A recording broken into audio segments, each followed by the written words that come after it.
Welcome back to Adventure and Pete's. Glad to see you here. So if you're looking for trying to make your own parking brake kit, just like ours, here's the video for you. We're going to show you everything it takes for brackets, any kind of cabling, any kind of parts and things like that it takes to add a parking brake kit onto your Polaris RZR. This is a 2018 model, so this should be pretty similar for just about everything in this area.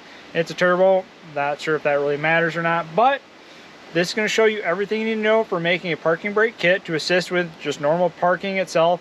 This ideally is not a replacement for your normal braking system. It's just an assist for the parking brake. And if you have a chance to make it street legal and you need a parking brake requirements that make it a separate braking system, not the parking brake thing that just puts the pedal on the actual main brake pedal itself and brake pressure on that, or even uses the factory braking system. This is a totally independent system. So it's obviously just an assist. It's not meant to replace your normal factory braking system, but we're going to show it all right here and everything it takes to make it your own.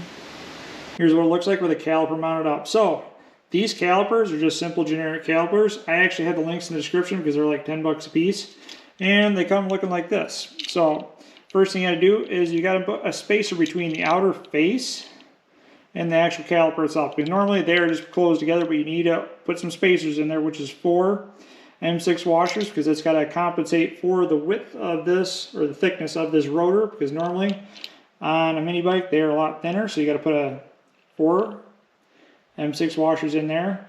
And with doing so, these do have a little spring to keep these pads in place, but I like to super glue them onto the outer cap and the interface, the plunger, just so they don't fall out while you're using it. And then you have this mounting bracket, the generic mounting bracket that you can use. It actually looks like this thing. You just get rid of it. Now, what I use to mount that is a couple simple brackets up top and down below. Down there, it's kind of hard to see, but let's go through the top. Yep, you can see it right there. So that's how I did it. You can make this one full plate if you want to. I made it in 2 pieces, and they look like this. 10mm hole on the side that goes to the actual mounting bracket, and then an M6 and an M6. 2 7/8 is the hole spacing for that one, and 1 7/8 is the hole spacing for that one. It uses the actual hub bearing mounting bolt, so that goes right through the knuckle right there. You pop those out, it's easy. Now that bolt, when you put it in there, since this is 1/4" bracket, it would actually come in contact with this rotor, so I had to shave the head down on these bolts themselves, which is not a big deal, so you just got to shave them down, and now it clears when you roll this around. But that fits on there actually pretty darn nice. So a couple different kit manufacturers actually use these same calipers that I've found, so it actually works out pretty nice. And simple brackets, and it works out. Nice cable style calipers.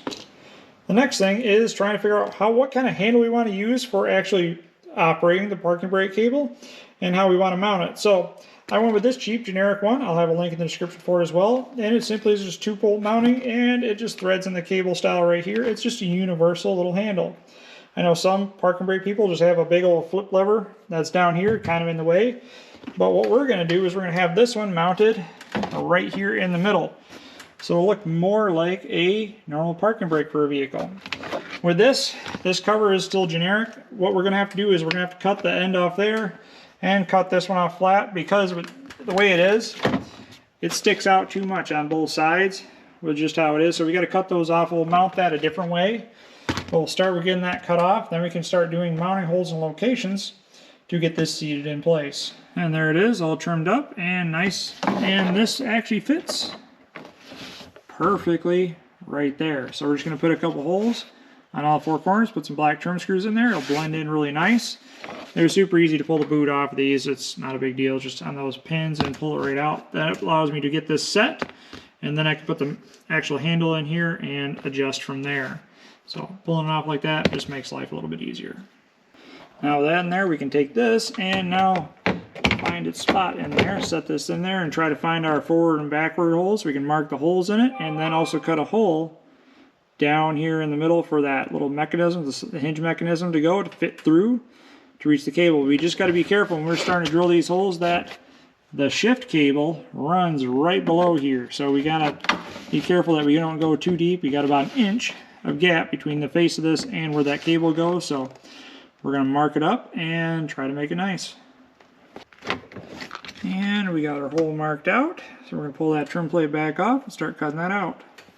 Now I got the hole cut out and I got the two mounting holes drilled out to 1/2 inch because I'm actually going to use one of these little crushing nuts, rib nut things. So instead of just putting it in the plastic holding on or just drilling straight through the plastic, what I'm going to do is put a steel washer on the back side, have this go all the way through from the face, and then when it crushes down, it will actually pinch on the actual washer itself and actually have now a nice steel backer underneath supporting the plastic.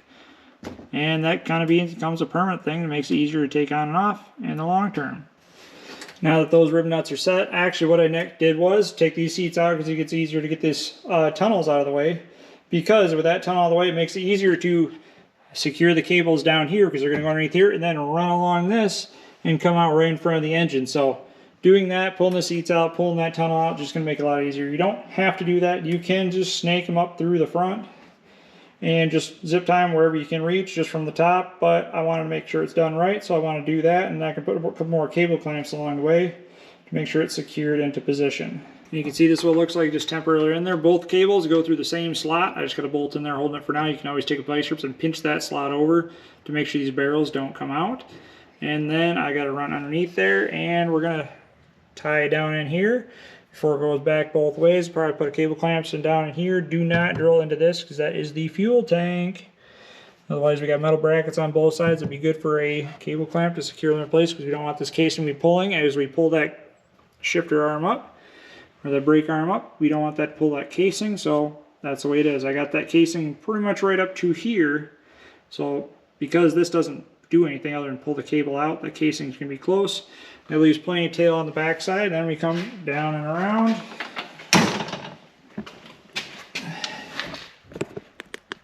And you can see cables both right there. One goes the other way, one comes this way or wraps around underneath back here. And we're going to follow this down and end up right here at the caliper, and perfect length right there. So all we got to do is then just do finalize. Is probably zip tie right here to the brake line, and we're just about done.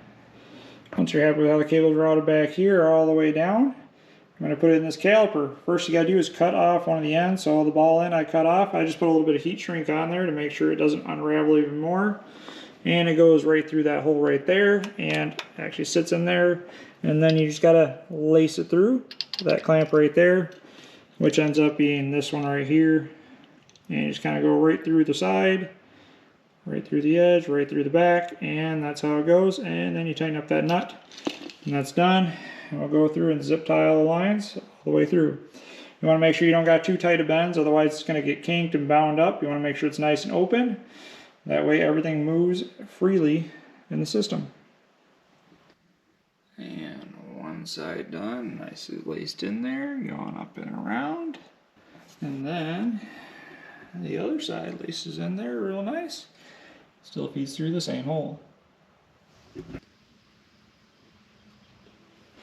Once the tunnels are all back in, one last zip tie right up here keeps the cables in line with the mechanism itself. Otherwise, if it's laying down too far, when you pick this up, it's going to take a lot of your preload out of your calipers themselves. So you want to make sure this is as in line as possible. So the way you do it is just pick this up, and wherever that cable ends up, that means it's in line with it. You just put the zip tie around just loosely. That holds it up, so it's always going to be in line. So when you drop this back down, you're actually just releasing the cable tension and not allowing that to droop down and take up your preload that's in your calipers themselves, so they'll actually grab when you actually pull up on this bar.